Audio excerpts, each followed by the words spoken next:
ക്രമസമാധാനത്തിന്റെ ചുമതലയുള്ള ADGP RSS നേതാക്കളുമായി നടത്തിയ കൂടിക്കാഴ്ച വിശദീകരിക്കേണ്ടതുണ്ടോ എന്നാണ് ചോദ്യം. വിശദീകരിക്കേണ്ടതുണ്ട് എന്ന് തന്നെയാണ് എൻ്റെ പക്ഷം. എന്തുകൊണ്ടെന്നാൽ രണ്ടു പ്രധാനപ്പെട്ട വിഷയങ്ങൾ നമ്മുടെ മുന്നിൽ രാഷ്ട്രീയ വിശദീകരണം കാത്തു നിൽക്കുകയാണ്. ഒന്ന്, PV അൻവർ ഉന്നയിച്ച ആരോപണങ്ങളും ആ ആരോപണങ്ങൾക്കുള്ള രാഷ്ട്രീയമായിട്ടുള്ള വിശദീകരണങ്ങളും ഇനിയും എത്തിയിട്ടില്ല. നമുക്ക് ലഭ്യമായിരിക്കുന്നതാവട്ടെ ഭരണപരമായ വിശദീകരണം മാത്രമാണ് എത്തിയിരിക്കുന്നതും ഭരണപരമായിട്ടുള്ള നടപടി മാത്രമാണ് ഈ അൻവർ ഉന്നയിച്ച ആരോപണത്തിൽ നിൽക്കുന്നതും. രണ്ടാമത്തെ ഒരു പ്രധാനപ്പെട്ട വിഷയം, ക്രമസമാധാനത്തിൻ്റെ ചുമതലയുള്ള സംസ്ഥാനത്തെ മുഴുവൻ കേസുകളുടെ കാര്യത്തിലും ആദ്യന്തമറിവുള്ള ഒരു ADGP സംസ്ഥാനത്തിൻ്റെ വളരെ നിർണായകമായ പോസ്റ്റിലിരിക്കുന്ന ഘട്ടത്തിൽ ഔദ്യോഗിക വാഹനം ഉപേക്ഷിച്ച് സ്വകാര്യ കൂടിക്കാഴ്ചയ്ക്ക് RSS മേധാവിക്കൊപ്പം പോയിരിക്കുന്നു എന്നുള്ളതാണ്.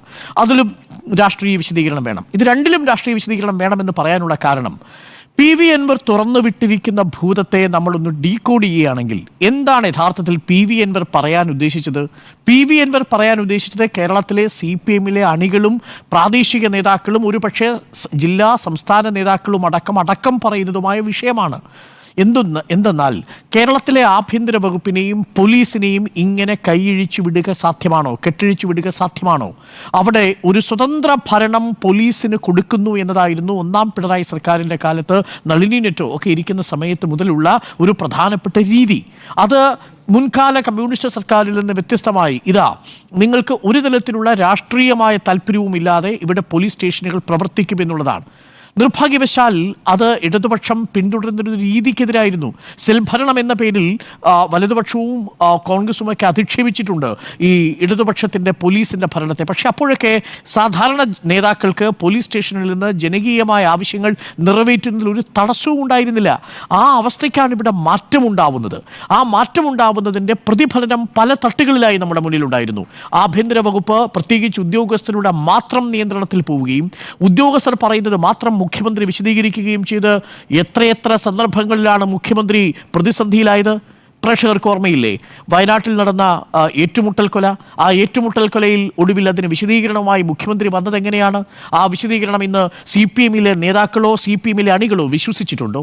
അലൻ താഹയുമായി ബന്ധപ്പെട്ടുള്ള UAPA കേസ് ചാർജ് ചെയ്യാൻ വേണ്ടി ഉദ്യോഗസ്ഥൻ പോകുന്നതും ഉദ്യോഗസ്ഥൻ കൊടുക്കുന്ന വിശദീകരണവും കേരളത്തിലെ CPM-ലെ അണികൾ വിശ്വസിച്ചിട്ടുണ്ടോ? ഈ കാലഘട്ടത്തിൽ വിശ്വസിച്ചിട്ടില്ല. മുഖ്യമന്ത്രി കൊടുത്ത വിശദീകരണം അവർ ചായ കുടിക്കാൻ പോയ നിഷ്കളങ്കരായ കുട്ടികളല്ല എന്നുള്ളതാണ്. ഒടുവിൽ സുപ്രീം കോടതി അത് മുഴുവൻ പൊളിച്ചടുക്കി കൈ കൊടുക്കുമ്പോൾ ഇന്ന് വീണ്ടും ആ കേസ് തിരിച്ചെടുക്കാനാവാത്ത വിധത്തിൽ സർക്കാർ പ്രതിസന്ധിയിലായത് ഇതേപോലൊരു ഉദ്യോഗസ്ഥന്റെ വാക്ക് കേട്ടാണ് എന്നത് ഓർമ്മിക്കണം. കരുളായി, പ്രേക്ഷകർക്ക് ഓർമ്മയുണ്ടല്ലോ, കരുളായിയിലെ ഏറ്റുമുട്ടൽ കൊല വളരെ ചെറിയ ഉപകരണങ്ങളുമായി മാത്രം അവിടെ തമ്പടിച്ചിരുന്നൊരു വിഭാഗത്തെ, നക്സലേറ്റ് വിഭാഗത്തിൽപ്പെട്ടവരെ, മാവോയിസ്റ്റ് വിഭാഗത്തിൽപ്പെട്ടവരെ അന്ന് പോലീസ് ഏറ്റുമുട്ടൽ കൊലയിലൂടെ കൊലപ്പെടുത്തുമ്പോൾ അന്ന് മുഖ്യമന്ത്രി പറഞ്ഞതും അന്ന് CPI-യുടെ വിശദീകരണവും പ്രേക്ഷകർ ഓർമ്മിക്കുന്നില്ലേ? കാനം രാജേന്ദ്രൻ അത് അംഗീകരിച്ചിരുന്നോ? CPI-ലെ അണികൾ അംഗീകരിച്ചിരുന്നോ? CPM-ലെ ആളുകൾ അത് അംഗീകരിച്ചിരുന്നോ? എത്രയെത്ര സാഹചര്യങ്ങളാണ് കസ്റ്റഡി കൊലപാതകങ്ങൾ അടക്കം നമ്മളുടെ പൊതുസമൂഹത്തിൻ്റെ മധ്യത്തിൽ വരുമ്പോൾ പോലീസ് സേനയുടെ ആത്മവീര്യത്തെ, മൊറൈലിനെ അത് തടസ്സപ്പെടുത്തുന്നു എന്നതാണ് മുഖ്യമന്ത്രി സ്വീകരിച്ചിരുന്ന നിലപാട്. നോക്കൂ, പോലീസ് സേനയുടെ മൊറൈൽ എന്നുള്ളത് തന്നെ ഇടതുപക്ഷം സ്വീകരിക്കുന്നൊരു നിലപാടേ ആയിരുന്നില്ല. അതെങ്ങനെയാണ് CPM-ന് അങ്ങനെ ഒരു നിലപാടിലേക്ക് മാറാൻ സാധിച്ചത്? പ്രധാനപ്പെട്ട ചോദ്യമല്ലേ? ഇതാണ് PV അൻവർ ഉയർത്തിയ ഒരു രാഷ്ട്രീയ ചോദ്യം. അതിൻ്റെ ഭാഗമായി സ്വാഭാവികമായും ഇങ്ങനെ കെട്ടഴിച്ചു വിടുമ്പോൾ ഉദ്യോഗസ്ഥർ ദുഷ്ഭരണത്തിലേക്ക് പോവുകയും അത് മനുഷ്യാവകാശ ലംഘനങ്ങൾ മാത്രമല്ല ഒരു ക്രിമിനൽ സിൻഡിക്കേറ്റ് സൃഷ്ടിക്കുകയും ചെയ്യുന്നു എന്നതായിരുന്നു PV അൻവർ ഉന്നയിച്ച രാഷ്ട്രീയമായ വിഷയം. ആ രാഷ്ട്രീയമായ വിഷയത്തെ CPM അഡ്രസ് ചെയ്തിട്ടില്ല. പകരം എന്ത് ചെയ്തു? പൊതുഭരണ വകുപ്പിൽ ADGP കുറ്റക്കാരനാണോ എന്നത് മാത്രം വിശദീകരിക്കാൻ വേണ്ടി ഒരു അന്വേഷണ സംഘത്തെ വെച്ചു. അതായിരുന്നില്ല പാർട്ടി ചെയ്യേണ്ടിയിരുന്നതാണ് ഒരു ടേക്ക്. അതേപോലെയാണ് രണ്ടാമത്തെ ഈ വിഷയം, കൂടിക്കാഴ്ചയുടെ വിഷയത്തിലും രാഷ്ട്രീയമായൊരു വിശദീകരണം ഇനിവരെയും എത്തിയിട്ടില്ല. നമ്മൾ ആ വിശദീകരണമാണ് സെക്രട്ടറിയോട് ചോദിച്ചത്. സെക്രട്ടറി എന്താ പറഞ്ഞത്? ADGP RSS നേതാവുമായി കൂടിക്കാഴ്ച നടത്തിയാൽ പാർട്ടിക്ക് എന്താണ് എന്ന്. പ്രേക്ഷകരെ, നേരത്തെ ഉണ്ണി ബാലകൃഷ്ണൻ സൂചിപ്പിച്ച മുഖ്യമന്ത്രിയുടെ സെൻകുമാറുമായി ബന്ധപ്പെട്ട് നിയമസഭയിൽ നടത്തിയ പ്രസംഗമുണ്ടല്ലോ, 2017 ഫെബ്രുവരി മാസം 28 നടത്തിയ പ്രസംഗത്തിൽ പറയുന്നൊരു വാചകം ഇങ്ങനെയല്ലേ? സെൻകുമാർ പഴയ പിടിയിലല്ല കേട്ടോ, വിട്ടുപോയി, ഇപ്പോൾ ഇങ്ങോട്ടായി പിടുത്തം, അത് ഓർമ്മ വേണം, പഴയ നില തന്നെ സെൻകുമാർ സ്വീകരിക്കുന്നതാണ്. എന്നിട്ട് അദ്ദേഹം പറയുന്നു, ഈ സംസ്ഥാനത്തെ DGP സ്ഥാനത്തിരിക്കുന്ന ഒരാളാണ് എന്ന നിലയിലല്ല അദ്ദേഹം സംസാരിക്കുന്നതും പ്രവർത്തിക്കുന്നതും. പ്രിയപ്പെട്ട മുഖ്യമന്ത്രി, ഇന്ന് അങ്ങയുടെ ആഭ്യന്തര വകുപ്പിലെ കേരളത്തിലെ ഏറ്റവും സുപ്രധാനമായ ADGP ചുമതല വഹിക്കുന്ന MR അജിത് കുമാർ ഒന്നല്ല 2 തവണയാണ് RSSന്റെ ജനറൽ സെക്രട്ടറിയെയും ഒപ്പം നേതാവിനെയും കാണാൻ പോയത്. ഒന്ന് 2023 ഈ മാസം 22-ാം തീയതി പാറമേക്കാവിൽ വെച്ച്, മറ്റൊന്ന് 2023 ഡിസംബർ മാസത്തിൽ കോവളത്ത് വെച്ച്. ഈ 2 കൂടിക്കാഴ്ചയും കേവലം ഒരു സിവിൽ സർവീസ് ഉദ്യോഗസ്ഥർ നടത്തിയ സ്വകാര്യ കൂടിക്കാഴ്ച എന്നല്ലേ ADGPയുടെ ഇന്റലിജൻസ് റിപ്പോർട്ട് വന്നത്? എന്താ സ്പെഷ്യൽ ബ്രാഞ്ച് കൊടുത്തിരിക്കുന്ന റിപ്പോർട്ട്? ഇൻഫോർമൽ പേഴ്സണൽ എന്നാണ് നമുക്ക് സോഴ്സിൽ നിന്ന് മനസ്സിലാക്കാൻ സാധിക്കുന്നത്.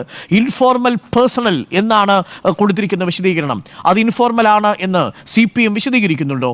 അങ്ങനെയാണെങ്കിൽ പ്രകാശ് ജാവദേക്കർ എന്ന പ്രഭാരി LDF കൺവീനറായിരുന്ന EP ജയരാജന്റെ വീട്ടിലേക്ക് വന്നല്ലേ അന്ന് കൂടിക്കാഴ്ച നടത്തിയത്? അത് ഇൻഫോർമൽ പേഴ്സണൽ അല്ലേ സാർ? ആ ഇൻഫോർമൽ പേഴ്സണലായ കൂടിക്കാഴ്ച പാർട്ടിക്ക് എന്താ വിശദീകരിക്കേണ്ടി വന്നില്ലേ? പാർട്ടിക്ക് അത് അംഗീകരിക്കാൻ കഴിയുമായിരുന്നു. താങ്കൾ തന്നെ പറഞ്ഞതെന്താ? ശിവനും പാപിയും തമ്മിലുള്ള ഒരു ഉപമ താങ്കൾ തന്നെ പറഞ്ഞില്ലേ മുഖ്യമന്ത്രി? അതെങ്ങനെയാണ് ADGPയുടെ കാര്യത്തിൽ ബാധകമല്ലാതായി തീരുന്നത്? ഇൻഫോർമൽ പേഴ്സണൽ എന്നുള്ളത് ADGPക്ക് ബാധകമാവുകയും ഇൻഫോർമൽ പേഴ്സണൽ എന്നുള്ളത് EP ജയരാജന് ബാധകമല്ലാതിരിക്കുകയും ചെയ്യുന്ന ഒരു അസാധാരണ സ്ഥിതിവിശേഷത്തിലൂടെയാണ് നമ്മൾ കടന്നുപോയിക്കൊണ്ടിരിക്കുന്നത്. മാത്രവുമല്ല, CPM-ഉം BJP-യും തമ്മിലുള്ള ബന്ധമുണ്ടെന്ന് പ്രതിപക്ഷം നാഴികയ്ക്ക് 40 വട്ടം ആരോപിക്കുമ്പോൾ തൃശ്ശൂർ പൂരമടക്കം കലക്കാൻ വേണ്ടി പോലീസിലെ ഒരു ഉന്നത ഉദ്യോഗസ്ഥൻ ശ്രമിച്ചു എന്ന ആരോപണം നിലവിലിരിക്കുമ്പോൾ ഇത്തരമൊരു കൂടിക്കാഴ്ചയെ സംബന്ധിച്ചുള്ള സ്പെഷ്യൽ ബ്രാഞ്ചിന്റെ റിപ്പോർട്ട് വന്നാൽ ആ വിഷയത്തിൽ രാഷ്ട്രീയ വിശദീകരണം കൂടി നടത്തേണ്ടതല്ലേ? ആ വിഷയത്തിൽ ADGPയോട് ആരായേണ്ടതല്ലേ? അത് ആരായാൻ ശ്രമിച്ചോ? അത് പാർട്ടിയിലെ അണികൾക്ക് ബോധ്യപ്പെട്ടോ? ഇപ്പോഴും അതാണ് ഏറ്റവും പ്രധാനപ്പെട്ട ചോദ്യം.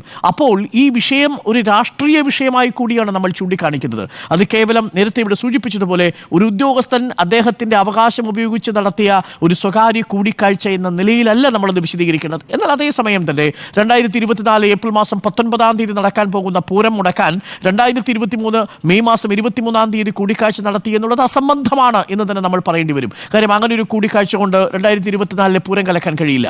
പക്ഷേ ആ കൂടിക്കാഴ്ച നിർണായകമാണ്. ആ കൂടിക്കാഴ്ചയുമായി ബന്ധപ്പെട്ട വിവരങ്ങൾ ആരായുകയും അത് പാർട്ടി അണികളുടെ മുന്നിൽ ഒപ്പം പൊതുസമൂഹത്തിന് മുന്നിൽ വയ്ക്കുകയും ചെയ്യേണ്ടതാണ്. കാരണം നാഴികയ്ക്ക് 40 വട്ടം സംഘപരിവാർ രാഷ്ട്രീയത്തിനെതിരെ സംസാരിക്കുന്ന ഒരു പാർട്ടിയെ സംബന്ധിച്ചത് വളരെ പ്രധാനപ്പെട്ടതാണ്. ഒരു കാര്യം പറഞ്ഞ് ഞാൻ അവസാനിപ്പിക്കാം. ഇന്ന് മുരളീധരൻ നമുക്ക് നൽകിയ അഭിമുഖത്തിൽ പറയുന്നൊരു വാചകമുണ്ട്. കേരളത്തിൽ പോലീസ് സേനയിലുള്ള സംഘവൽക്കരണം തുടങ്ങിവെച്ച മുഖ്യമന്ത്രി എന്ന നിലയിൽ പിണറായി വിജയൻ അറിയപ്പെടുമെന്ന് ഞാൻ അങ്ങനെ വിശ്വസിക്കുന്നില്ലെങ്കിൽ കൂടി, പക്ഷേ മുഖ്യമന്ത്രി അമിതമായി ഉദ്യോഗസ്ഥരെ വിശ്വസിക്കുക വഴി, അതിൽ രാഷ്ട്രീയ നിയന്ത്രണം ഒഴിവാക്കുക വഴി, സ്വതന്ത്ര ഭരണം പോലീസിന് കൊടുക്കുക വഴി, ഉദ്യോഗസ്ഥരിലെ കരിയർ പ്രൊഫഷണലിസ്റ്റുകളിൽ അമിതമായി നിങ്ങൾ വിശ്വസിക്കുക വഴി അത് ആത്യന്തികമായി ചെന്ന് എത്തി നിൽക്കുന്നത് പേഴ്സണൽ മന്ത്രാലയത്തിൽ പിടിപാടുള്ള കേന്ദ്രത്തിലേക്കും ആ കേന്ദ്രത്തെ നിയന്ത്രിച്ചു നിർത്തുന്ന പ്രത്യയശാസ്ത്ര രൂപമായ RSSന്റെ സ്വാധീനത്തിലുമാണ്. അതുകൊണ്ടാണ് ഇവിടെ പലയിടങ്ങളിലും പല സാഹചര്യങ്ങളിലും മനുഷ്യത്വ വിരുദ്ധമായ നടപടികൾ പോലീസ് സ്റ്റേഷനുകളിൽ നിന്നുണ്ടാകുമ്പോൾ മുഖ്യമന്ത്രിക്ക് പൊതുജനങ്ങളുടെ പക്ഷത്ത്, സാമൂഹിക പക്ഷത്ത്, കമ്മ്യൂണിസ്റ്റ് പക്ഷത്ത് നിലയുറപ്പിക്കാൻ കഴിയാതെ വരികയും പോലീസിലെ ഉദ്യോഗസ്ഥരുടെ ഉദ്യോഗസ്ഥ വാക്കുകൾക്ക് കീഴ്പ്പെട്ടുകൊണ്ട് നിയമസഭയിലടക്കം വിശദീകരണം നൽകേണ്ടി വരുന്ന സാഹചര്യം ഉണ്ടാവുന്നത്. അതുകൊണ്ട് ഞാൻ കണക്കാക്കുന്നത് PV അൻവർ ഉന്നയിച്ചിരിക്കുന്ന ആരോപണത്തിലും ഇപ്പോൾ പുറത്തു വന്നിരിക്കുന്ന ADGP RSS കൂടിക്കാഴ്ചയിലും വേണ്ടത് രാഷ്ട്രീയമായ വിശദീകരണമാണ്. ആ രാഷ്ട്രീയ വിശദീകരണം നിർഭാഗ്യവശാൽ പാർട്ടി സെക്രട്ടറിക്ക് ഇതുവരെയും നൽകാൻ സാധിച്ചിട്ടില്ല. നൽകേണ്ടതും പൊതുസമൂഹം കാത്തിരിക്കുന്നതും അത്തരമൊരു വിശദീകരണത്തിലാണ്. ചുരുങ്ങിയ പക്ഷം സ്പെഷ്യൽ ബ്രാഞ്ചിന്റെ റിപ്പോർട്ട് അനുസരിച്ച് അങ്ങനെ ഒരു കൂടിക്കാഴ്ച നടന്നോ, അതെന്തിനു വേണ്ടി എന്നുള്ളത് വിശദീകരിക്കാൻ ആവശ്യപ്പെട്ടോ എന്നതെങ്കിലും നമ്മൾക്ക് അറിയേണ്ടതുണ്ട് എന്നാണ് ഞാൻ മനസ്സിലാക്കുന്നത്. അതുകൊണ്ട് ഈ കൂടിക്കാഴ്ച ഏതെങ്കിലും ഒരു തരത്തിൽ ഉദ്യോഗസ്ഥന്റെ ഒരു സ്വകാര്യ സന്ദർശനമായി മാത്രം കാണുക സാധ്യമല്ല എന്നതാണ് എൻ്റെ ടേക്ക്. കൂടിക്കാഴ്ച വിശദീകരിക്കേണ്ടേ എന്ന ചോദ്യത്തിന് കൂടിക്കാഴ്ച വിശദീകരിക്കണം എന്നു തന്നെയാണ് എൻ്റെ അഭിപ്രായം.